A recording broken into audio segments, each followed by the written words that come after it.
Programme हालात हाज़रात देखने वालों की खिदमत में मोहब्बत भरा आदाब। ना दें कोई बंदा रह ना जाए जो आज खुशी ना मनाए। आपके इल्म में है कितनी बड़ी खुशी है आज पाकिस्तानी कौम को। इटली से यकूब साहब हमारे साथ हैं, उनसे पूछेंगे कि वो क्या कहेंगे। जी सर, क्या कहते हैं आज के दिन के लिए आप?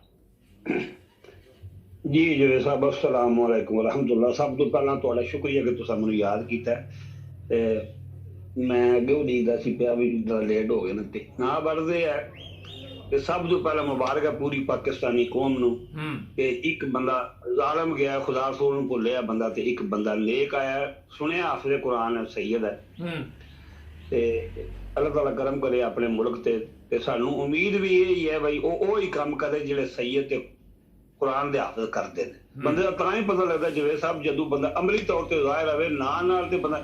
ਮੈਂ ਤੁਹਾਡੇ ਸਾਹਮਣੇ ਤੁਹਾਡੇ ਕੋਲ ਭੁੱਲੀ ਤੁਸੀਂ ਮੈਨੂੰ ਬਹੁਤਾ ਇਲਮ ਰੱਖਦੇ ਹੋ ਅਕਲ ਰੱਖਦੇ ਹੋ ਮਾਸ਼ਾਅੱਲਾ ਦੁਨੀਆ ਦੀ ਮੁਤਾਲਿਆ ਵੀ ਬਹੁਤਾ ਕੀਤੇ ਹੈ ਕਿ ਲੂਤ ਅਲੈਹਿਸਲਾਮ ਅੱਲਾ ਦੇ ਨਬੀ ਤੇ ਉਹਨਾਂ ਦੀ ਬੀਵੀ ਦੇ ਪੁੱਤਰ ਨੇ ਸਾਰੀ ਜ਼ਿੰਦਗੀ ਆਪਣੇ ਨਾ ਉਹਨੇ ਉਹਨਾਂ ਦੇ ਪੁੱਤਰ ਨੇ ਬਾਪ ਨੂੰ ਮੰਨਿਆ ਤੇ ਨਾ ਬੀਵੀ ਨੇ ਖਾਵੰਦ ਨੂੰ ਮੰਨਿਆ, ਦੋਵੇਂ ਜਨਮੀ ਨੇ। ਇਹ ਕੋਈ ਪਤਾ ਨਹੀਂ ਹੁੰਦਾ ਮਾੜਿਆਂ ਦੇ ਚੰਗੇ ਤੇ ਚੰਗਿਆਂ ਦੇ ਮਾੜੇ। दुआ करो पूरी कौम दुआ करे, मैं भी दुआ करना बीमार बंदा मंजी ते बैठे तुसी भी दुआ करो कि अल्लाह ताला जनरल साहब नूं साडे मुल्क वास्ते एक तोहफा बड़ी कौम ने बड़े दुख तके इतने की बाजवा साहब तुहानूं पता है कि ना जवेद साहब अल्लाह माफी दो मुंह जो ना निकले मेरा सारे बाजवे ते फेज नहीं अच्छे भी बंदे हैं अल्लाह ताला हर कौम च हर मजहब च हर मुल्क च चंगे भी ना माड़े भी दोवें चीज़ां है ते अल्लाह ताला मैं अर्ज करना पिया वाला तौफीक दे अपने प्यारे हबीब दे सदके को ऐसे काम करन साडी कौम तक लो अज ਅਸੀਂ ਤੇ ਜਵੇਦ ਸਾਹਿਬ ਯੂਰਪ ਜਾਂ ਤੁਸੀਂ ਵੀ ਯੂਰਪ ਚ ਪਾਕਿਸਤਾਨ ਬੰਦਿਆਂ ਨੂੰ ਨਾ ਬਿਜਲੀ ਮਿਲਦੀ ਹੈ ਲੋਕਾਂ ਦੇ ਮਾਸੂਮ ਬੱਚੇ ਅੱਛਾ ਉਹ ਤਾਂ ਸਾਰਿਆਂ ਨੂੰ ਪਤਾ ਹੈ ਇਹ ਤਾਂ ਸਭ ਨੂੰ ਪਤਾ ਹੈ। ਇਹ ਦੱਸੋ ਕਿ ਜਿਹੜਾ ਗਿਆ ਇਹਦੀ ਜ਼ਿੰਦਗੀ ਦੇ ਬਾਰੇ ਦੱਸੋ ਕਿ ਇਹਨੂੰ ਸਕੂਨ ਮਿਲੇਗਾ ਹੁਣ? नहीं सुकून मिलना जो करना जो सोच बनना जी जवेद साहब जो कढ़िए बाजरा तो कणक से ना हो सकती है। हाँ बड़ी बात। अच्छा सर ये बताया जिसले खारियां गया खारियां आखिरी बारी ये गया उत्थे मुलाकात करना अलविदाई मुलाकात जिस तरह टुरदिया पिया उस तरह वो ढगे टुरदे ने जी साडे खारियां की जी जमीन है ना ते तुहानूं पता छोटी जी होंदी है एवं लक्कड़ दी हल मारी मारी पे वाई उनकी बरसात होई ते कोई होई ना होई बरसात ते होंदी कोई जी फाड़िए की जमीन है मेरे नानके फाड़िए च नाबल मैं जमीन लई मुरब्बा डेढ़ हुण तो आ गए दुनिया तो टुर गए ना आपू उन्होंने औलाद सारी इंग्लैंड होती है नाटिकम चो वेच के टुर के आ गए ना वेच के तो उत्थे फिर मैं नानके जाना जी जमीन च मूंजी लाई होंदी है बड़ी पत्थर हो जाती पीटी हो जाती है ते दांद जी एक विगा दी भी मर के वाहती है जो मगर हाली है वह भी थक जाती है ते दांद भी जो विगा वाह के बाहर निकलते हैं दाना शायद कोई टुरन नहीं होंगे कई आके पट्ठे खाते हैं कई बह जाते हैं 4-5 किले सारे डिग्री उठ के पट्ठे खाते दाना कोई पट्ठे नहीं खाने होंगे हूँ जे बंदा टुरदा पे अल्लाह की कसम फाली का दांद लगती है बंदा है। अच्छा ये दसो कि तौर तक बाजवे जो तुहाडे कोल हुण भी क्लिप होणे कढ लो जिसले खारियां गया ना प्लेट जी टुरदिया पिया इहदी तौर तक तां थल्ले मोंडे कुब्बे होए ते थल्ले सही फाड़िए दांद वांगू ये बंदा पैर चुकदिया पिया ते जनरल कम होवे ते जे उन्हें अच्छे काम कीते होण ते अलविदाई मुलाकात होवे वो ते शेरां वांगू टुरदा ना सोहना लगदा है। अच्छा ये दसो कि हाँ जी आवाज नहीं आ रही तुहानूं? आ रही ना बात। अच्छा ये दसो कि ये ਜਿਹੜੇ ਨਵੇਂ ਚੀਫ ਆਫ ਆਰਮੀ ਸਟਾਫ ਆਏ ਨੇ ਇਹਨਾਂ ਦੇ ਉੱਤੇ ਇੰਨੀ ਉਮੀਦ ਹੈ ਲੋਕਾਂ ਨੂੰ ਤੇ ਇਹਨਾਂ ਨੂੰ ਕੀ ਕਰਨਾ ਚਾਹੀਦਾ? ਮਸ਼ਵਰਾ ਦਿਓ ਜ਼ਰਾ ਕੋਈ ਅੱਛਾ ਜਿਹਾ ਫਟਾਫਟ। मशवरा ये है कि वही करना चाहिए है कि जो खुदा ते रसूल ने किया ना साइड ले अपोजिशन दी ते ना साइड ले गवर्नमेंट ना अल्लाह ताला माफी दे उन्होंने तो खुदा ही माफ करे जितने भी सब चोर इकट्ठे हो गए उदा ये काम है और सिर्फ मुल्क की खिदमत करे सरदां दी हिफाजत करे जो कानून इजाजत देंदा है। जनरल जिहड़ा एक होंदा एक अदारे दा अफसर होंदा उहदा कोई काम नहीं सियासत मुदाखलत करना बिल्कुल कतन।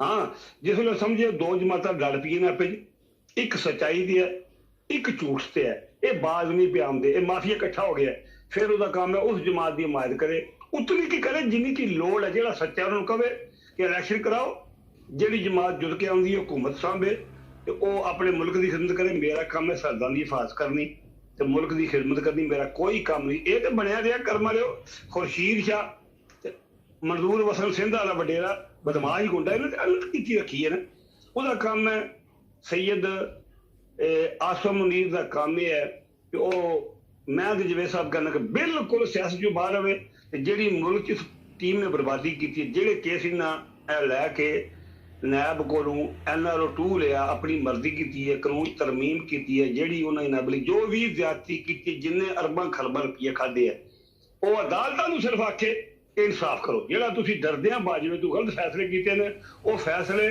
ਰਿਵਰਸ ਕਰੋ, ਉਹ ਪੈਸਾ ਲੈ ਕੇ ਮੁਲਕ ਨੂੰ ਦਿਓ।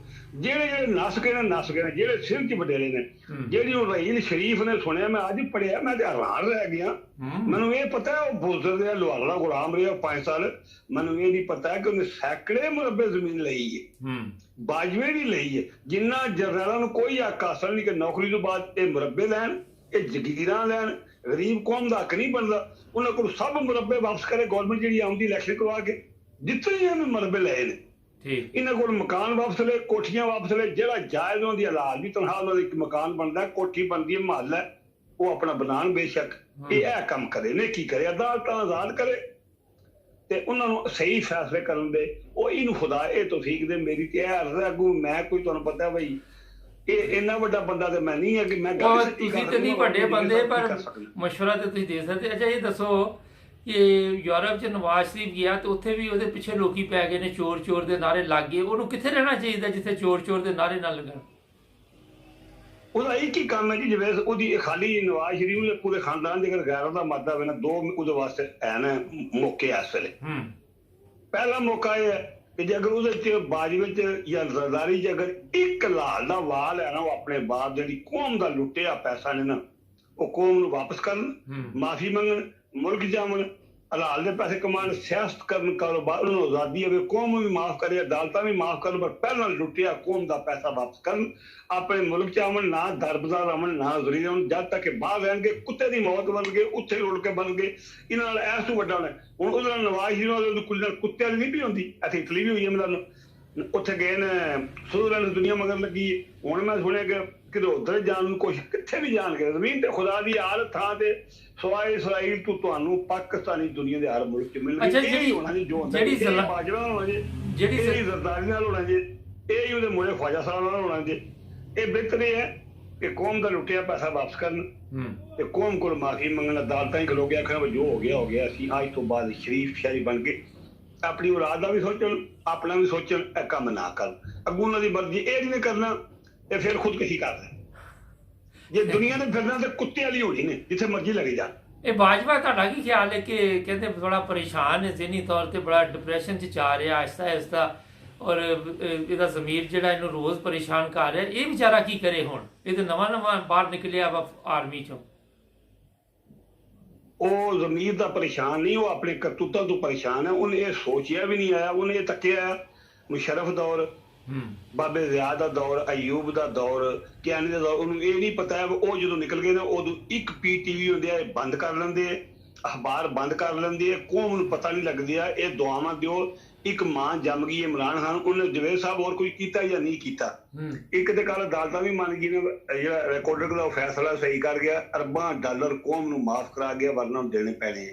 ਇਹਨਾਂ 25% ਦੇ ਵਿੱਚ ਅਸੀਂ, ਉਹਨੇ 50 ਦੇ ਵਿੱਚ ਹੈ, ਤੇ ਜਿਹੜੇ ਅਰਬਾਂ ਡਾਲਰ ਨੇ ਪਹਿਲਾਂ ਉਹ ਵੀ ਮਾਫ ਕਰ ਸਾਡੀ ਤੇ ਕੌਮ ਨੂੰ। ਉਹ ਹੀ ਬੜੇ ਕਿ 9 ਅਰਬ ਜਾਂ 12 ਅਰਬ ਜਾਂ ਜੁਰਮਾਨਾ ਪਿਆ, 9 ਅਰਬ ਡਾਲਰ ਪਿਆ ਸੀ। 9 ਅਰਬ ਡਾਲਰ ਸਾਨੂੰ ਜੁਰਮਾਨਾ ਪਿਆ ਸੀ। ਇੱਕ ਉਹ ਮਾਫ ਕੀਤਾ, ਉਸੇ ਹੀ ਕੰਪਨੀ ਨੂੰ ਇਹਨਾਂ 25% ਦਿੱਤੇ ਸੀ, ਉਹਨੇ 50% ਦਿੱਤਾ। ਤੇ 50 ਜਿਵੇਂ ਕਹਿੰਦੀ 25 ਲੈਣਗੇ ਬਲੋਚਿਸਤਾਨ ਦੇ ਬੰਦੇ, ਗਰੀਬ ਲੋਕ ਨੇ, 25% ਵਫਾਕ ਲਏਗਾ। ਉਹਦੇ ਫੈਸਲੇ ਨੂੰ ਸੁਪਰੀਮ ਕੋਰਟ ਵੀ ਸਲਾਹ ਹੈ ਔਰ ਉਹਨਾਂ ਮੰਨਿਆ, ਔਰ ਉਹ ਫੈਸਲਾ ਬਹਾਲ ਕੀਤਾ ਕਿ ਅੱਜ ਤੋਂ ਬਾਅਦ ਉਹੀ ਕੰਪਨੀ ਕੱਢੇਗੀ ਜਿਹੜਾ ਮਾਲ ਨਿਕਲਦਾ, ਸੋਨਾ ਨਿਕਲਦਾ, ਜੋ ਵੀ ਨਿਕਲਦਾ, ਤੇ 50% ਦੇ 50% ਗਵਰਨਮੈਂਟ ਪਾਕਿਸਤਾਨ ਨੂੰ ਦੇਗੀ।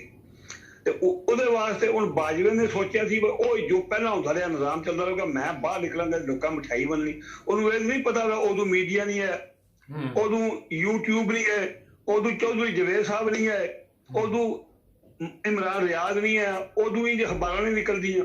ਹੁਣ ਤੁਸੀਂ ਅਖਬਾਰ ਵੀ ਬੰਦ ਕੀਤੀ ਹੈ, TV ਇੱਕ PTV ਬੰਦ ਕੀਤਾ, ARY ਬੰਦ ਕੀਤਾ, 20 ਚੈਨਲ ਬਾਹਰ ਚੱਲਦੇ ਨੇ ਪਏ। ਇਹਨੂੰ ਇਹ ਪਤਾ ਹੀ ਨਹੀਂ ਹੈ। ਅੱਜ ਕੱਲ ਇੱਥੇ ਮੈਂ ਮੰਜੀ ਤੇ ਬੈਠੇ ਬਿਮਾਰ ਬੰਦਾ 68 ਸਾਲ ਦਾ, ਮੈਨੂੰ ਪਤਾ ਕਿ ਪਾਕਿਸਤਾਨ ਚ ਆਉਂਦਾ ਤੇ ਜਿੰਨਾ ਬੰਦਿਆਂ ਦਾ ਕੰਮ ਹੀ ਹੈ। ਅਰਸ਼ਦ ਸ਼ਰੀਫ ਵਰਗੇ ਸ਼ਹੀਦ ਵਰਗੇ ਬੰਦੇ ਮਾਵਾਂ ਜੰਮੇ ਨੇ ਹੀਰੇ ਪਾਕਿਸਤਾਨ। ਹੁਣ ਉਹਨਾਂ ਨੇ ਅਰਸ਼ਦ ਜ਼ਾਹਿਰ ਕੀਤੀ, ਹੁਣ ਜਿਕਰ ਇਹ ਮੁਲਕ ਚੋਂ ਬਾਹਰ ਨਿਕਲਿਆ, ਯਕੀਨ ਕਰ ਲਓ, ਨਾ ਇਹਦੀ ਕੋਈ ਢੋਈ ਹੈ ਬਾਜਵੇ ਦੀ, ਨਾ ਇਹਦੀ ਔਲਾਦ ਦੀ, ਨਾ ਇਹਦੀ ਨੌਂ ਦੀ, ਨਾ ਇਹਦੇ ਕੁਲਮੇ ਦੀ, ਨਾ ਇਹਦੇ ਪਿਓ ਦੀ ਪਾਕਿਸਤਾਨੀ ਢੋਈ ਹੈ। एक ब्रेक कह रहे हैं, ब्रेक जाना ना कोई ढोई नहीं, जो कुछ होना ही होना ना, वो तेरा बेपरवाह है, ब्रेक बख्शनहार है। एक ब्रेक ले लीजिए, ब्रेक का क्या जा रहा है। हमारे चैनल को सब्सक्राइब करें, हमें फॉलो कीजिए टिकटॉक पर भी और फेसबुक पर, यूट्यूब पर भी सब्सक्राइब करें और अपने दोस्तों को भी बताएं कि सिर्फ एक ही चैनल है जहां पे सच और हक की बात की जाती है। ब्रेक के बाद दोबारा आपकी खिदमत। अच्छा ये बताएं सारी, एक जो बड़ा अहम मसला है, आप क्या समझते हैं कि कौम तो आज बड़ी खुश है पाकिस्तान की, वो समझ रहे हैं कि एक अजाब जो हमारे सर पे इस वक्त पड़ा हुआ था वो उतर गया है। ये जो एहतसाब का अमल है, ये सबका बराबर होना चाहिए कि नहीं होना चाहिए, जिसमें सब लोग हों, जो भी कानून के मुजरम हों उनको गिरफ्तार करना चाहिए कि ना नहीं करना चाहिए? मैं कहना सब तो बड़ा एहतसाब इमरान खान होना चाहिए कि जिहदे ते कौम इतबार करती है, मुहब्बत करती है, कल नूं वोटां देण नूं तैयार है, ਉਹਦੇ ਤੇ ਅਗਰ ਇਹਨਾਂ ਕੀਤੇ ਨਾ ਗੁਨਾਹ 1000% ਤੇ 1% ਕਦੋਂ ਨਿਕਲਦਾ ਉਹਦੇ ਕੋਲ 1% ਲੈ ਪਹਿਲਾਂ ਗਵਰਨਮੈਂਟ, ਠੀਕ ਹੈ, ਜਿਹੜਾ ਤਰੀਕਾ ਹੈ। ਫਿਰ ਜਿਹੜੇ ਉਹਦੇ ਨਾਲ ਲੱਗੇ ਨੇ ਉਹਦੀ ਪਾਰਟੀ ਵਿੱਚ ਜਿਹੜੇ ਚੋਰ ਹੈ ਨੇ, ਹਾਂਜੀ, ਅੱਜ ਇਮਰਾਨ ਖਾਨ ਉਸ ਮੁਕਾਮ ਤੇ ਪਹੁੰਚੇ ਆ, ਖੁਦਾ ਨੂੰ ਜ਼ਿੰਦਗੀ ਦੇ, ਸਿਹਤ ਦੇ, ਈਮਾਨ ਦੇ, ਕਿ ਅਗਰ ਇੱਕ ਉਹ ਬੰਦਾ ਥਰਡ ਕਲਾਸ ਵੀ ਖਲਵਾਏਗਾ ਨਾ ਹਲਕੇ ਜਦੋਂ ਉਹ ਹੀ ਬਣੇਗਾ। ਲੇਕਿਨ ਇਹ ਜਿਹੜਾ ਬੰਦਾ ਇਸ ਹੱਦ ਤੇ ਪਹੁੰਚੇ ਉਹਦਾ ਪਹਿਲਾਂ ਇਨਸਾਫ ਹੋਣਾ ਚਾਹੀਦਾ, ਠੀਕ। ਜਿਹੜੇ ਉਹਦੇ ਨਾਲ ਚੋਰ ਲੱਗੇ ਨੇ ਉਹਨਾਂ ਨੂੰ ਇਮਰਾਨ ਖਾਨ ਨੂੰ ਕੋਈ ਲੋੜ ਨਹੀਂ ਉਹਨੂੰ ਬਚਾਉਣ ਦੀ, ਬਿਲਕੁਲ ਕੋਈ ਲੋੜ ਨਹੀਂ ਬਚਾਉਣ ਦੀ। ਉਹ ਅੱਜ ਪਾਕਿਸਤਾਨ ਚ ਜਿਸ ਹਲਕੇ ਚ ਜ਼ਾਲਮ ਤੋਂ ਜ਼ਾਲਮ ਬੰਦਾ ਖਲੋਤੇ ਨਾ, ਉਹ ਇੱਕ ਮਸਕੀਨ ਨੂੰ ਨੇਕ ਬੰਦੇ ਨੂੰ ਖਲਵਾਏਗਾ, ਗਰੀਬ ਦਾ ਪੁੱਤਰ ਪੜ੍ਹਿਆ ਲਿਖਿਆ, ਕਾਬਲ ਹੈ, ਨੇਕ ਹੈ, ਮੁਹੱਬੇ ਵਤਨ, ਉਹਨੂੰ ਖਲਵਾਏਗਾ, ਉਹ ਹੀ ਬਣ ਜਾਏਗਾ। ਉਹਨੂੰ ਕੋਈ ਲੋੜ ਨਹੀਂ ਹੈ ਤਗੜੇ ਬੰਦੇ ਨਾਲ ਲਾਉਣ ਦੀ। ਤੇ ਜੇ ਸੈयद ਮੁਨੀਰ, ਆਸਮ ਮੁਨੀਰ ਸਾਹਿਬ ਵੀ ਠੀਕ ਹੋਵਣ, ਅਦਾਲਤਾਂ ਵੀ ਠੀਕ ਹੋਵਣ, ਜਿਹੜਾ ਉਮਰ ਅਤਾਬ ਬਦਿਆਲ ਹੈ, ਇਹਦੇ ਖੁਦਾ ਇਹਨੂੰ ਮਾਫ ਕਰੇ, ਮੈਨੂੰ ਉਮੀਦ ਨਹੀਂ, ਇਤਨੇ ਕੀ ਜ਼ੁਲਮ ਕੀਤੇ ਨੇ ਇਸ ਜ਼ਾਲਮ ਨੇ। ਸਭ ਤੋਂ ਵੱਡਾ ਚੀਫ ਆਫ ਆਰਮੀ, ਸਭ ਤੋਂ ਵੱਡਾ ਚੀਫ ਆਫ ਜਸਟਿਸ ਹੁੰਦਾ ਹੈ, ਜਿਹੜਾ ਜਸਟਿਸ ਜਵੇਦ ਸਾਹਿਬ, ਉਹਨੇ ਖੁਦਾ ਨੂੰ ਬਹੁਤਾ ਸਾਥ ਦੇਣਾ। ਪੂਰੇ ਮੁਲਕ ਦਾ ਭਾਰ ਇਸ ਤੇ ਹੈ। ਇੱਕ ਬੰਦਾ ਆਪਣੇ ਥੋੜਾ ਜਿਹਾ ਪੈਰਾਂ ਦੇ ਭਾਰ ਪਾਉਂਦਾ ਨਾ, ਇਹ ਰਾਤੀ ਅਦਾਲਤਾਂ ਕੋਲ ਗਲਤ ਫੈਸਲੇ ਨਾ ਕਰਦਾ, ਯਕੀਨ ਕਰੋ ਕਦੇ ਬਾਜਵੇ ਦੀ ਜ਼ਰੂਰਤ ਸੀ, ਬਾਜਵੇ ਨੂੰ ਗੋਲੀ ਮਾਰ ਸਕਦੀ, ਉਹ ਤੂੰ ਫੈਸਲਾ ਕਰ ਤੇ ਨਾਲ ਹੈ ਪੂਰੀ ਕੌਮ। ਜੇ ਤੈਨੂੰ ਗੋਲੀ ਮਾਰ ਵੀ ਸਕਦਾ, ਉਹ ਜਨਤ ਦਾ ਇੰਤਜ਼ਾਰ ਵੀ ਕਰਦੀ ਹੋਣੀ, ਤੂੰ ਫੈਸਲਾ ਸਹੀ ਕੀਤਾ, ਤੂੰ ਅੱਖ ਸੱਚ ਮਰਨਾ, ਉਂਝ ਨਹੀਂ ਮਰਨਾ, ਹੁਣ ਨਹੀਂ ਮਰਨਾ। ਹੁਣ ਤੂੰ ਜਦੋਂ ਜਾਏਗਾ ਇਹ ਉਮਰ ਅਤਾਬ ਬੰਦਿਆਲ, ਅਗਰ ਇਹਨੇ ਨਿਆਜ਼ ਤੋਂ ਬਾਅਦ ਫੈਸਲੇ ਚੰਗੇ ਨਾ ਕੀਤੇ, ਜਾਂ ਜਨਾਬ ਲਈ ਜਿਹੜੀਆਂ ਲਾਹੌਰ ਦੀਆਂ ਅਦਾਲਤਾਂ ਵਕੀਲ ਲਵਾਰਾਂਗੇ, ਜਾਂ ਜਿਹੜਾ ਦੂਜਾ ਅਸਲ ਮਿਨਲ ਹੈ, ਤਾਂ ਸਿਰਫ ਬਾਬਰ ਸਤਾਰ ਵਰਗੇ ਬੰਦੇ ਵੀ ਜੱਜ ਬਣ ਗਏ। ਮੈਂ ਹੈਰਾਨ ਪਰੇਸ਼ਾਨ ਰਹਿ ਗਿਆ, ਜਿਹੜਾ ਨੌਕਰ ਹੈ ਉਹਨੂੰ ਹੋ ਰਿਹਾ ਜਾਂਦਾ। ਪਾਕਿਸਤਾਨ ਦੇ ਬੰਦੇ ਤਾਂ ਅਸਲ ਮੈਨੂੰ ਲੈ ਵੀ ਨੌਕਰ ਹੈ, ਨਹੀਂ ਉਮਰ ਅਤਾਬ ਬੰਦਿਆਲ ਇਹ ਵੀ ਨੌਕਰ ਹੈ। ਸਹਿਣ ਨਹੀਂ ਕੀਤੇ ਉਹਨਾਂ, ਖੁਦਾ ਦੇ ਸਹਿਣ ਨਹੀਂ ਕੀਤੇ, ਬਸ ਅਸੀਂ ਇਨਸਾਫ ਕਰਕੇ ਅਦਾਲਤਾਂ 'ਚ ਬਹਿ ਕੇ, ਅਸੀਂ ਅੱਲਾ ਦੇ ਮੁਲਾਜ਼ਮ ਹਾਂ, ਇਸ ਪਾਕ ਵਤਨ ਦੀ ਜਿਤਹਾਜ ਦੇ ਕੋਲ ਲੈਣੇ, ਪਾਕਿਸਤਾਨ ਦੇ ਮੁਲਾਜ਼ਮ, ਇਹਨਾਂ ਉੱਥੇ ਸਹਿਣ ਕੀਤੇ ਨੇ, ਅਸੀਂ ਦੁਆਰਾ ਦੇ ਮੁਲਾਜ਼ਮ। ਜਾਏ ਬੰਦਾ ਕਿਹੜੇ ਪਾਸੇ? ਇਹਨਾਂ ਨੂੰ ਰਹਿੰਦੀ ਖੰਦੀ ਜਿਹੜੀ ਕਸਰ ਹੈ, ਉਹ ਜਿਹੜਾ ਲੱਚੀ ਫਲੈਸ਼ਰ ਕਮਿਸ਼ਨ ਨੇ ਕੱਢੀ, ਜਿਹਦਾ ਖਿਆਲ ਕਿਸੇ ਬੰਦੇ ਦਾ ਨਹੀਂ। ਸਭ ਤੋਂ ਵੱਡੀਆਂ ਜੁੱਤੀਆਂ ਜਿਹੜੀਆਂ ਕੌਮ ਨੂੰ, ਬਾਜਵੇ ਨਾਲ ਬਹੁਤੀਆਂ ਬਾਜਵੇ ਨੂੰ ਛੱਡ ਦੇਣ, ਟੁੱਟ ਗਿਆ ਆਪਣੇ ਅੰਜਾਮ ਨੂੰ, ਉਹਦਾ ਜਿਹੜਾ ਫੈਸਲਾ ਹੈ ਉਹ ਖੁਦਾ ਦੇ ਹਵਾਲੇ ਕਰ ਦੇਣ। ਹੁਣ ਅਗਰ ਕੌਮ ਨੇ ਸੋਚਣਾ ਉਮਰ ਅਤਾਬ ਦਿਆਲ ਤੇ ਚੀਫ ਇਲੈਕਸ਼ਨ ਕਮਿਸ਼ਨਰ ਦੇ ਬਾਰੇ, ਇਹਨਾਂ ਦੋਵਾਂ ਨੂੰ ਉਹ ਜੁੱਤੀਆਂ ਦੇ ਹਾਰ ਪਾਉਣ, ਉਹ ਜੁੱਤੀਆਂ ਬਾਰੇ ਅਦਾਲਤਾਂ ਦੀ ਬਲ ਕਰਕੇ ਸਰਕਾਰੀ ਤਰੀਕਨ, ਇਹ ਦੋਵੇਂ ਮੁਲਕ ਵਾਸਤੇ ਨਾ ਸੂਰ ਬਣ ਗਏ ਨੇ, ਜਾਂ ਅਸਤੀਫਾ ਦੇਣ ਜਾਂ ਆਪਣੇ ਕੀਤਿਆਂ ਗੁਨਾਹਾਂ ਦੀ ਮਾਫੀ ਮੰਗਣ। ਬਾਜਵਾ ਦੇ ਹੋ ਗਿਆ ਦਫਾ, गिरी वो नापाक हाक वहां पे जाकर खमीर था, ਉਹ ਜਿੱਥੇ ਪਹੁੰਚ ਗਿਆ, ਬਾਹਰ ਹੀ ਮਰੇਗਾ, ਬਾਹਰ ਹੀ ਰੋਲੇਗਾ। ਹੁਣ ਜਿਹੜੇ ਬੈਠੇ ਨੇ ਸੀਟਾਂ ਤੇ, ਜਵੇਦ ਸਾਹਿਬ ਗੱਲ ਉਹਦੀ ਕਰੋ ਜਿਹੜਾ ਸਾਨੂੰ ਜੋਕ ਚੰਬੜੀ ਹੈ, ਉਹ ਨਿਕਲ ਗਿਆ। ਉਹਨਾਂ ਨੇ ਜੋ ਕੋਈ ਲੋਕਾਂ ਨੇ 2 ਦਿਨ ਕਰ ਛੜੇ, ਉਹ ਇਨਸਾਨ ਹੈ, ਉਹਦੇ ਵਾਸਤੇ ਮਰਨ ਦਾ ਮਕਾਮ ਹੈ, ਪਰ ਉਹ ਇਨਸਾਨ ਹੈ ਨਹੀਂ, ਉਹਦੀ ਸ਼ਕਲ ਨਹੀਂ ਇਨਸਾਨਾਂ ਦੀ ਉਹਦੀ। ਉਹ ਦੂਜਾ ਖੁਰਸ਼ੀਦ ਸ਼ਾਹ ਸਿੰਘ ਦਾ ਡਾਕੂ ਤਾਂ ਕੋਈ 250 ਰੁਪਏ ਵਾਪਲਾ ਹੀ ਮੁਲਾਜ਼ਮ ਆਇਆ, आज अरबपति कितों अरबपति बन गया भाई। चलो कोई मैसेज देना चाहो, टाइम खत्म हो रहा, कोई मैसेज देना चाहो मुख्तसर? यही है कि अल्लाह ताला सैयद आसम मुनीर नूं वाकई सैयद होने दा ते हाफिज़ कुरान होने दा ते चीफ ऑफ आर्मी स्टाफ होने दा हक अदा करे। सारे जिन्हें मीडिया के बंदे बाहर नस्से ने उन्होंने मुल्क अमन वास्ते कवे।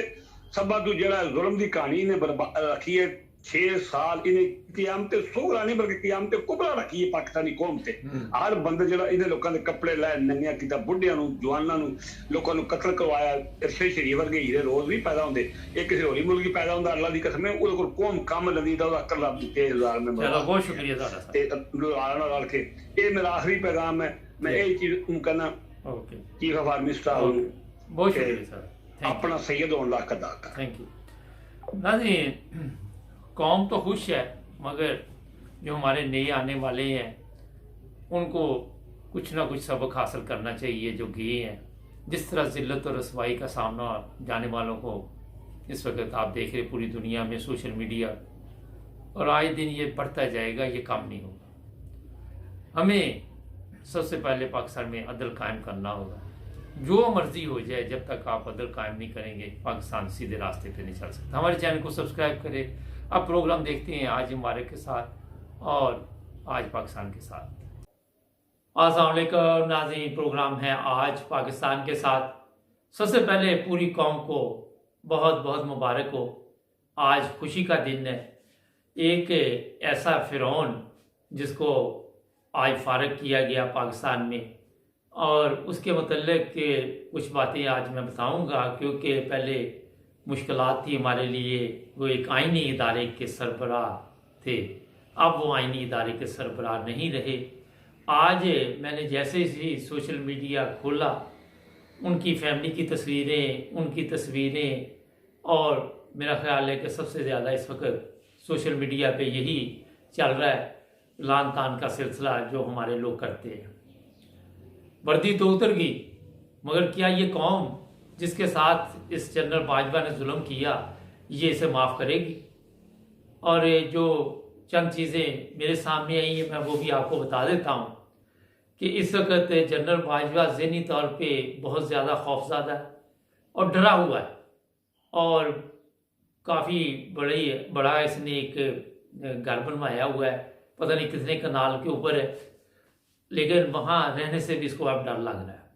सामान पैक हो गया है और मेरा ख्याल है कि कहा ये जा रहा है कि पाकिस्तान छोड़ेगा, और ये भी डर और खौफ पैदा हुआ है कि मैं जहाँ जाऊँगा कहीं वो वहाँ पे कोई पाकिस्तानी मिल गए तो मेरे लिए या मेरे बच्चों के लिए मुसीबत ना बन जाए। ये कौम की खिदमत इसने की है और मुसीबत भी इसे पड़ी हुई है जान की। कोई जगह इसको अब नज़र नहीं आ रही जो इसे महफूज मिले। और सोशल मीडिया पे जनरल बाजवा को कोई कुछ लिख रहा है, कोई कुछ लिख रहा है, मैं वो अल्फाज इस्तेमाल नहीं करता। कोई कह रहा है कि ये चौकीदार है, कोई कह रहा है कि किसी को गद्दार चाहिए तो इसको ले ले, कोई कुत्ता कह रहा है, कोई बिल्ला कह रहा है, कोई वाला मुख्तलिफ अल्फाज के साथ आप अगर फेसबुक टिकटॉक पे जाए तो ये इज्जत इसको मिली है। ये बता रहा था कि मैंने बड़ी मुखलिस तरीके के साथ पाकिस्तानी अवाम की खिदमत की है। अगर इसने खिदमत की होती तो आज मेरा ख्याल जो ज़िल्लत और रसवाई ये साथ लेके जा रहा है वो इसके नसीब में ना आती। ये सिर्फ इसके नसीब में नहीं है, इसकी औलाद के नसीब में भी है, इसकी बीवी के नसीब में भी है। नाज़रीन, मैं तो कहता हूँ जितनी खुशी आज पाकिस्तान में मनाई जा रही है, कोई कह रहा है कि 14 अगस्त से ज़्यादा खुशी है, कोई कुछ कह रहा है, कोई कुछ कह रहा है, मुख्तलिफ लोग जो है वो तासरात बयान कर रहे हैं। पाकिस्तान का जो नुकसान किया इस बंदे ने, उसका हिसाब कौन देगा? कौन जिम्मेदार है पाकिस्तान के नुकसान का? वहाँ पे आपने देखा पाकिस्तान में गुर्बत अफलास की वजह से लोग अपनी इज्जतें बेचने के चक्कर में पड़े होते हैं। सड़कों पे लाहौर की सड़कें हैं, कराची की सड़कें हैं, ख़वातीन नज़र आती हैं, बच्चे हैं, यतीम हैं, सड़कों पे मांगते नज़र आते हैं। और भी बेशुमार ऐसे मजलूम लोग आपको पाकिस्तान में नज़र आएंगे जो कई तो जिनका यही आसरा होता है कि दरबार पे कहीं पे कोई खाना आएगा तो हमें अच्छा मिल जाएगा। किसी का होता है कि किसी ने कुछ मुझे खिला दिया तो वो मिल जाएगा। बहरहाल ये चीज़ें मैंने इसलिए बताई कि ये जालिम जाबर हुक्मरान जो अरबों रुपये की दौलत साथ ले गया, ये जो जहन्नम की आग अपने साथ लेके गया है, जो अपने पेट में ये रोज़ाना जहन्नम भरेगा और इसकी ज़िंदगी भी जहन्नम, इसकी आखिरत भी जहन्नम। जो करतूतें ये करके गया है, क्या ये इतनी दौलत खा लेगा इस उम्र में, जिस उम्र में ये पहुंचा हुआ है? जो दौलत अपनी औलाद के लिए ये छोड़ के जा रहा है, वो क्या आप समझते हैं कि इस काबिल होगी कि इसकी दौलत हराम की वो संभाल सके? अगर किसी मुल्क में किसी स्कूल में भी ये इसके बच्चे जाएंगे तो उनको कहा जाएगा कि ये गद्दार पाकिस्तान की औलाद है, ये गद्दार पाकिस्तान जिसने अपना वतन बेच दिया उसके बच्चे हैं। इसकी बीवी जा रही होगी, वो कहेगी ये गद्दार पाकिस्तान की बीवी है। ये ज़हनी मरीज बन जाएगा, मैं आपको बता देता हूँ। हमारे तो पाकिस्तान में आधा पागल हो तो पागल क्या क्या के पूरा पागल कर देते हैं। तो जनाब अली जो कुछ इसने बोया वो अब इसको काटना पड़ेगा। अब अमेरिका चले जाए, ये बेल्जियम चले जाए, ये हॉलैंड चले जाए, ये दुनिया के किसी मुल्क में चले जाए, ऑस्ट्रेलिया चला जाए, इसके अपने लोगों ने नहीं इसको छोड़ना। जो फौज के लोग हैं जो रिटायर हुए हैं, आज आप देखिए सोशल मीडिया पे जाके सब इसकी लिटरेशन कर रहे हैं। और मेरा ख्याल है कि ये जिल्लत और रसवाई जनरल बाजवा तूने कमाई और ये तेरे नसीब में आई। आज लोग खुल के तुझे चैलेंज करेंगे और तू जा किसी भी अदालत में तो किस किस पे केस करेगा? पूरे पाकिस्तान पे केस करेगा? किस किस से वो आप पकड़वाएगा?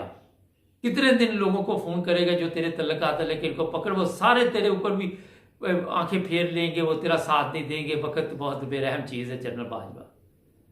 तुमने वो जुल्म किया मेरे प्रोग्रामों में खवातीन ने, आप सोच नहीं सकते कितनी ऊंची ऊंची दुहाइयां दी, रोना शुरू कर दिया कि ये जालिम इंसान हमारे ऊपर कहाँ से आ गया। क्या उनकी बददुआएं आप लेके जा रहे हो तो सुकून से जिंदगी गुजार सकोगे?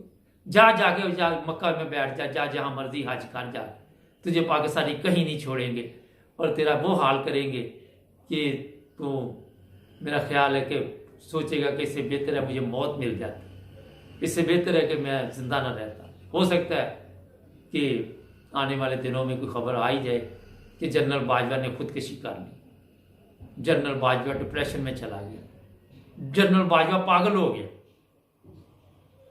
कुछ भी कह सकते हैं आप। जिस तरह जनरल याहिया का आज तक नाम लोग लेते हैं जनरल रानी के नाम से, इसी तरह उसको आप लोग भूल जाएंगे। मैं तुझे बता, इतनी जिल्लत और रसवाई आज जनरल बाजवा तू लेके गया। आज कौम खुशी से नडाल है क्योंकि उनको ऐसे जाबर हुक्मरान से निजात मिली। 25 तारीख को तुमने जो जुल्म करवाया वो कभी नहीं कौम भूलेगी।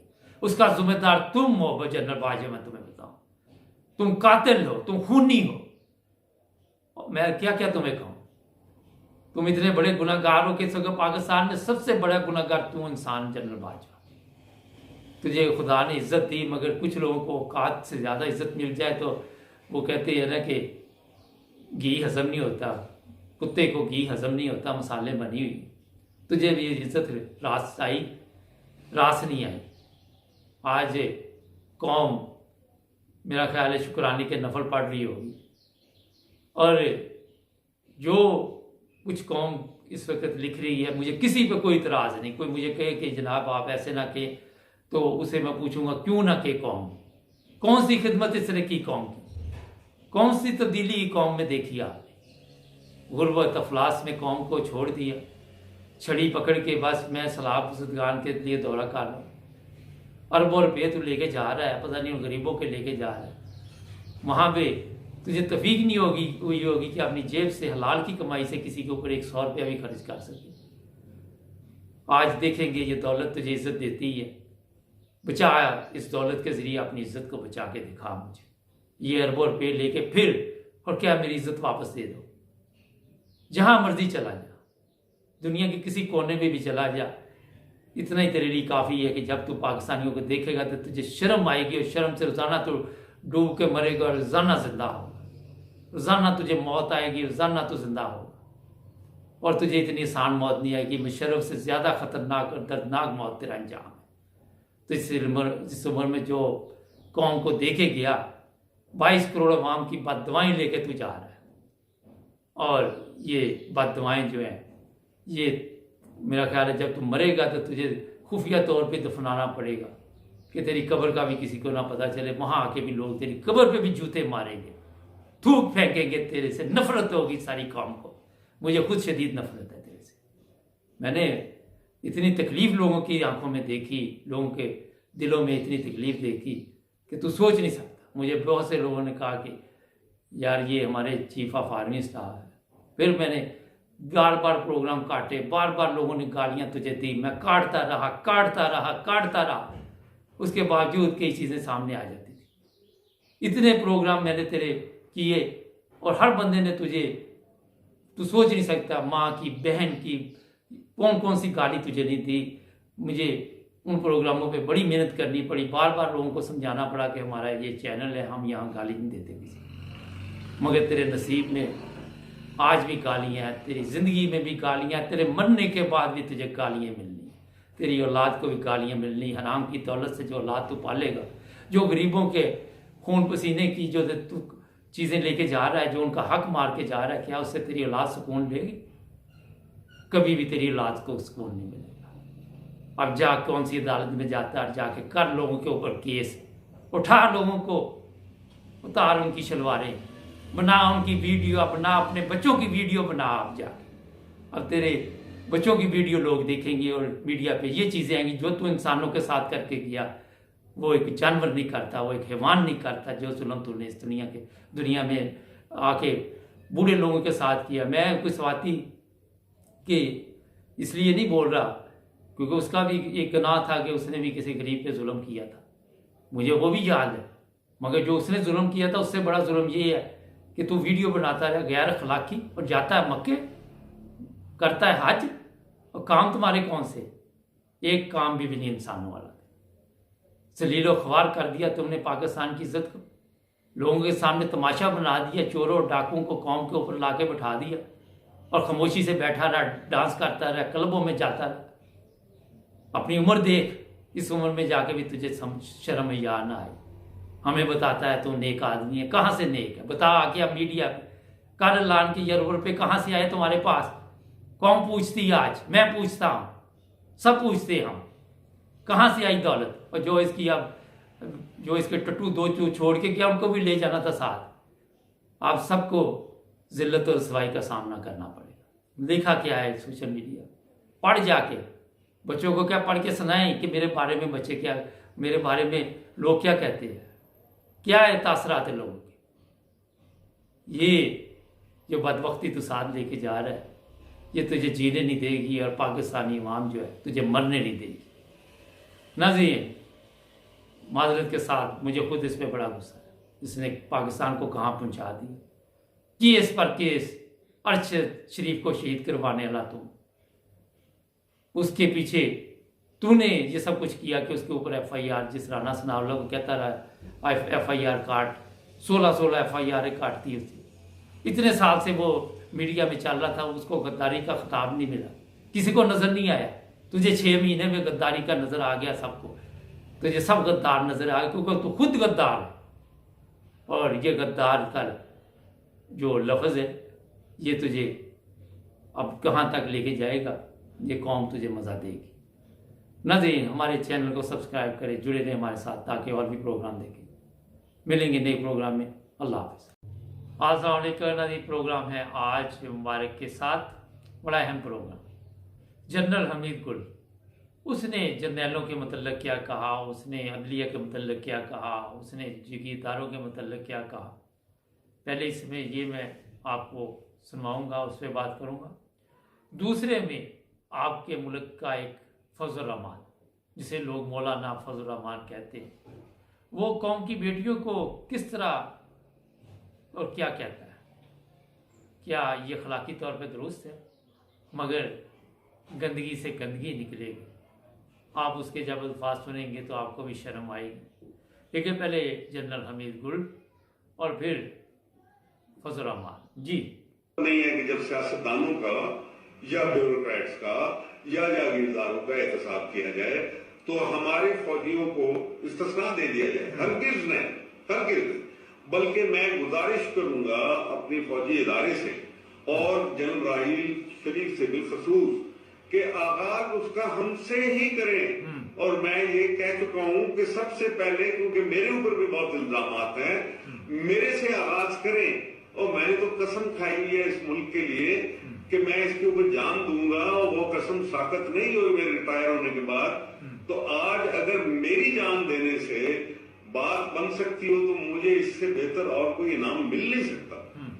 इसलिए मैंने ये दरखास्त करता हूं आपसे कि मेरा एहतसाब शुरू करें और हमारे वो तमाम जो ब्लैक शीप या जो काली भेड़े हैं हमारी सफों के अंदर हैं। मैं ये नहीं कहता कि जर्नैल नहीं, जर्नैलों ने भी बहुत हाथ मारे हैं लंबे लंबे, उनको सबको बीच में लाएं चाहे वो हमारी पार्टी का मेंबर, इस पैस का, हमारी तंजीम का मेंबर ही क्यों ना हो, और कई ऐसे हैं जो हमारे मेंबर्स हैं, उनको भी बेशक पकड़े, हमारी तरफ से कोई इतराज नहीं आएगा।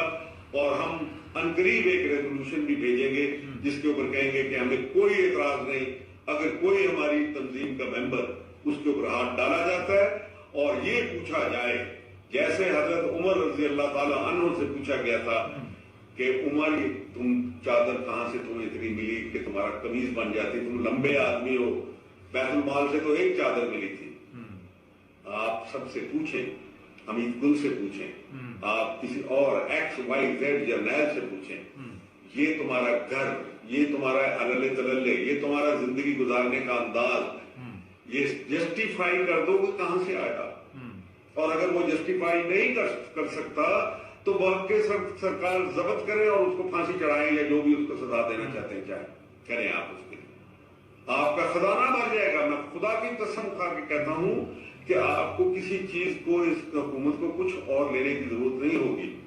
आपके लिए रास्ते बहुत। अच्छा, ये खजाना भर जाएगा, हमारे खजाने का तो स्यापा है कि वो भर कहाँ जाता है, वो तो खाली करने वाले आते हैं।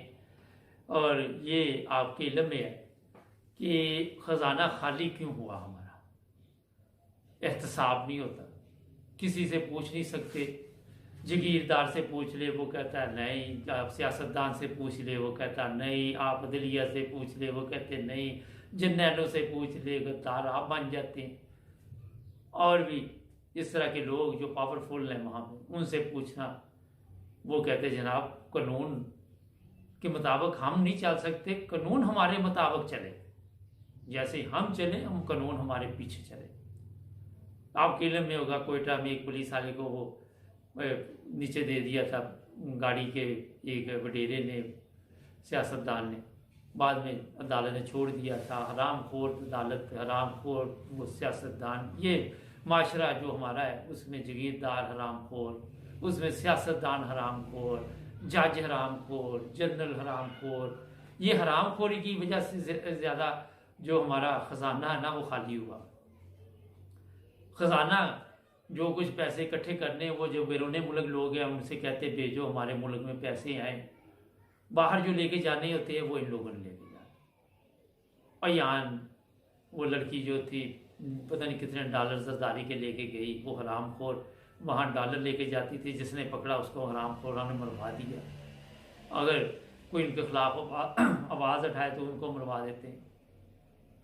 ये हमीद गुल के कई लोग खिलाफ थे इसी वजह से कि कहते थे जनाब ये फलां है फलां फलां, मगर जो बात कर रहा है उसमें वज़न है। ये मैं सही जो आपको बात बताना, बाजवा साहब के इनका एहतसाब क्यों नहीं हुआ, क्यों, क्या वजह है जी? चीफ जस्टिस साहब क्यों नहीं हो रहा है इनका एहतसाब? इनसे क्यों नहीं आप पूछते ये दौलत कहाँ से आई है? अगर ये साबित ना कर सके तो ये जो अरबों रुपये है ये खजाने में जमा करवाए जाए। जरदारी से आप पूछते हैं दौलत कहाँ से आई, वो नहीं बता सकता। नवाज शरीफ रसीदें नहीं दे सकता, कहाँ से आई? आपने कुछ किया? आपने कहा कि रायमंड बेच के तो ये खजाने में जमा कराएं, इसको पता ही नहीं इसके पास दौलत कहाँ से आई। चलो इंग्लैंड आए, इंग्लैंड तो इमरान खान भी दौड़ा गया, जनाब ये फ्लैट हम ले लेंगे, ये करेंगे, वो करेंगे। क्या करेंगे? कुछ नहीं हम कर सकते।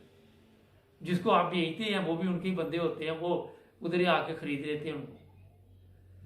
तो ये हालात पाकिस्तान में जो बने हुए हैं ये एहतसाब ना होने की वजह से, खजाना जो खाली है वहां पे दुरुस्त बात करो तो मरवा देंगे आपको, जिस तरह अरशद शरीफ के साथ हुआ।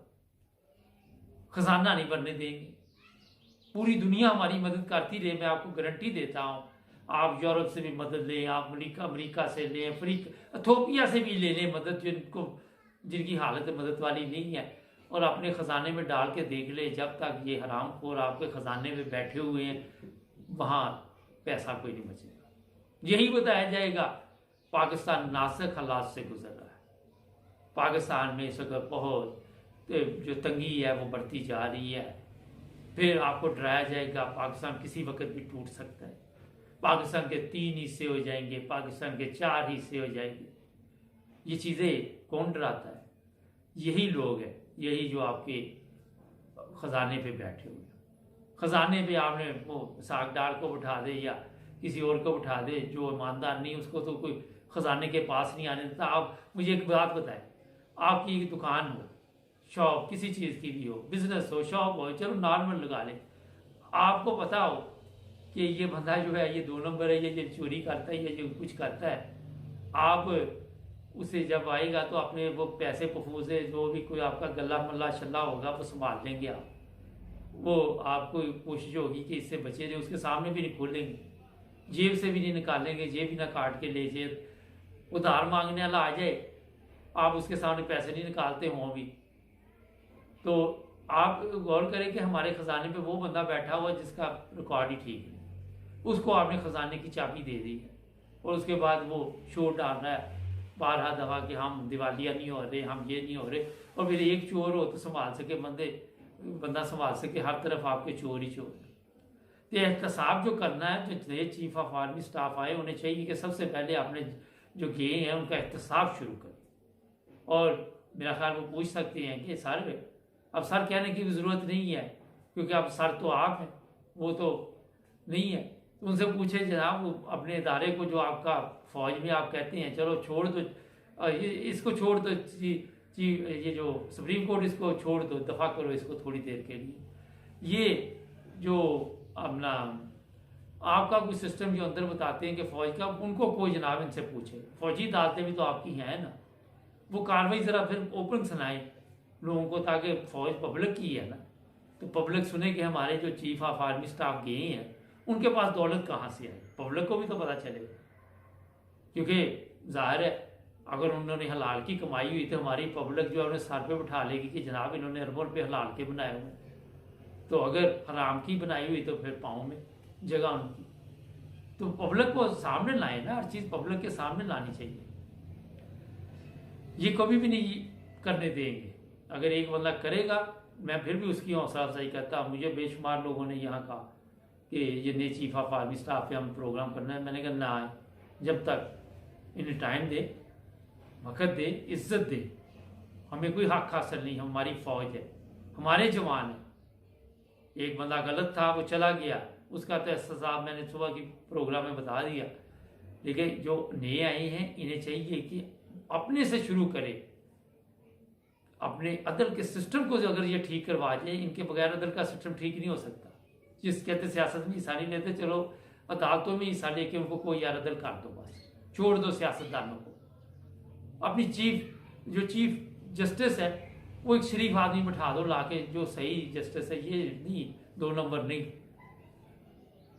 उसको सब अदालतों में अपने फौजी जवान लगा दो, उनको यार मुझे अदल कर के दिखाओ, अदल साफ करो, आपका मुल्क ठीक हो जाएगा, आपके सियासतदान ठीक हो जाएंगे, फौज को बिठा दो यार अदालतों, हमने नहीं कोई जंग लड़नी है, अभी किसी के साथ नहीं लड़नी, हमने अपने मुल्क के हालात ठीक करने, हमारे पास एटम बम है ना, जब कोई हमला करेगा फेंक देंगे, कोई टेंशन नहीं है, कोई वो कहते जिस तरह के कोई शुलियाँ पटाखे चलाने के लिए बनाया, इंडिया को बता दो कि जनाब हम जरा अपने हालात ठीक कर रहे हैं, ये हमने फिट कर दिया, आपने कोई आपकी गोली भी आ गई तो इधर से यही चला जाना, देखी जाएगी, फिर हम भी ठीक अपने मुल्क के हालात ठीक कर लेंगे, वो भी ठीक हो जाएंगे। तो ये है ज़रूरी चीज़ जो मैं आपको बता रहा हूँ, जब आप आपके पास एटमी ताकत है, इंडिया हमला नहीं करता, वो इतना बेवकूफ़ नहीं है, वो सिर्फ उस सूरत में हमला करता है जब हमारे अंदरूनी हालात ठीक नहीं होते। अगर हमारे अंदरूनी हालात ठीक हो जाए, किसी दुश्मन की जरूरत नहीं कि हमारी तरफ आग उठा के देखे, हम आपस में नहीं इतफाक में, जो गद्दार मिले उसको लटका लो, हम सिविल को छोड़ दो, सिविल अदालतों से आपको कुछ नहीं मिलना, ये फौजी अदालतों में सब कुछ चाहिए।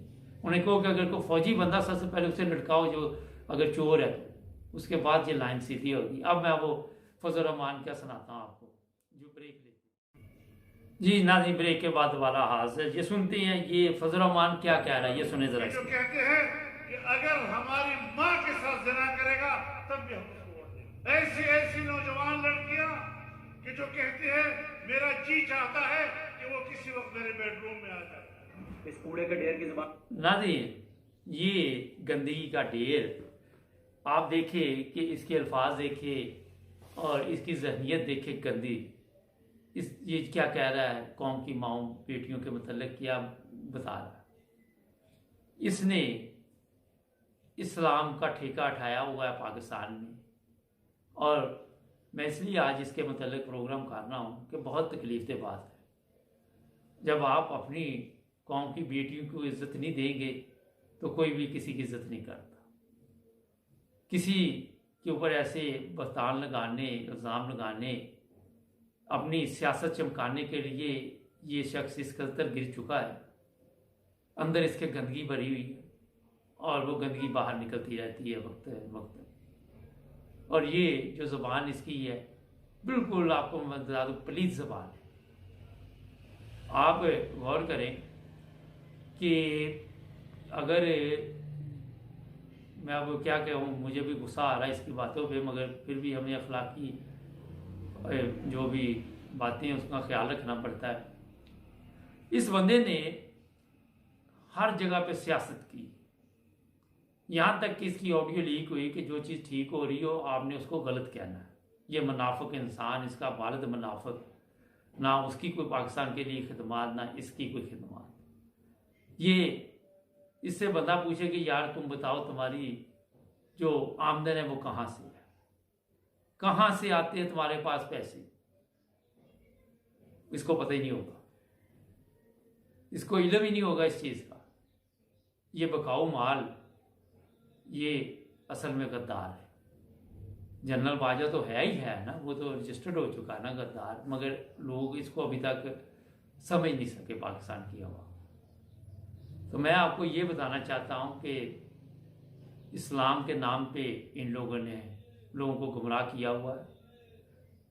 और अगर आप इनकी असली हालत देखनी चाहते हैं, इस तरह के प्रोग्राम देखने चाहते हैं, इनकी प्राइवेट ज़िंदगी देखें, तो आपको पता चल जाए कि ये कितने बदकार लोग हैं, कितने मुनाफिक लोग हैं, झूठे फरेबी, और कौन सी बीमारी में नहीं पाई जाती। ये भी गद्दी नशीन है। जब ये मरेगा तो इसका बेटा आ जाएगा, फिर उसकी रोटी पानी चलता रहेगा, नस्ल दर नस्ल इसी तरह ये खाते हैं। इनके ज़राए कहाँ से इनकम आती है, इनको अगर आप पूछ रहे तो वो आपको कुफर का फतवा लगा दे, वो वाजिबुल कत्ल भी कह देंगे जी आप। उलमाए दीन का मतलब ये होता है कि जो दीन फैलाएं, जो लोगों को बताएं कि जनाब नेकी क्या है। इस्लाम में ऐसे बड़े शुमार उलमा हैं जिनकी हम सब इज़्ज़त करते हैं और उन्हें एहतराम की नज़र से देखते हैं। आज जो इस तरह के उलमा हैं, इन्होंने पाकिस्तानी की कौम का क्या हाल कर दिया। अपनी एक जो मदरसे खोले हुए हैं, उनमें जो बच्चे पढ़ते हैं उनके सर पे ये बोल रहा है कि मैं उनको इस्तेमाल कर सकता हूँ अगर कभी मेरे लिए गिरफ्तारी का मसला बन जाए। और फिर जब इंसान को ये चीज़ें पता तकब्बर आ जाता है और इंसान समझता है कि मेरे पास पावर है, मेरा कोई कुछ नहीं बिगाड़ सकता, तो खुदा ताला की लाठी भी जो है हरकत में आती है और कभी आएगी। और इस तरह के लोग फिर इबरत बन जाते हैं।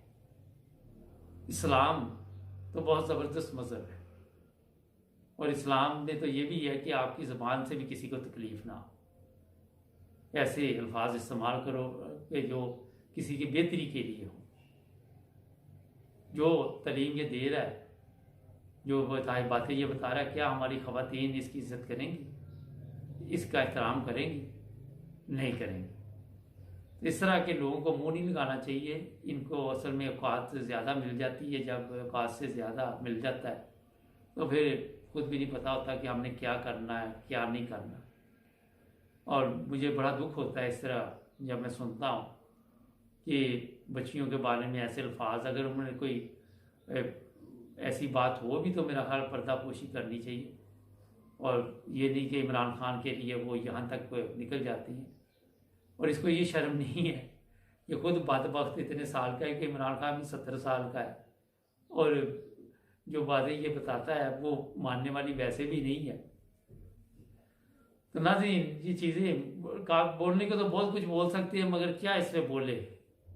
ये गंदगी के ढेर पे जितना मर्जी बोलते रहे, कौन सा ख़त्म होना है। हमारे चैनल को सब्सक्राइब करें, जुड़े रहें।